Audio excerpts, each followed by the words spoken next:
Oxir situatsiya bo'lgan edi. Men singlimdan juda xafa bo'ldim. Birozdan so'ng oilam bilan samolyotda uchdik.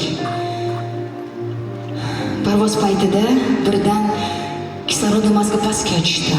Razgramatizatsiya samolyoti ovoz chiqdi. Dahshat, hamma panikada. Men ham juda ham qo'rqdim. Rostini aytsam, men o'yladim, bu o'sha oxirgi minutlar bizning hayotimizda. Shunday bildimki, bizning hayotimiz rostdan ham juda ham qisqa ekan. Shuning uchun bitta narsa tushundim. Oilamni juda ham yaxshi ko'raman, ayniqsa singlimni. Bu payt singlimdan uzr so'ramaganim xato ekanligini tushundim. Shuning uchun bitta narsa aytmoqchiman. Xafalikni ushlamang. Biz hammamiz insonmiz. Hammamiz adashamiz. Hammamiz xato qilamiz. Kechirib yashash osonroq. Hayot yengilroq bo'ladi.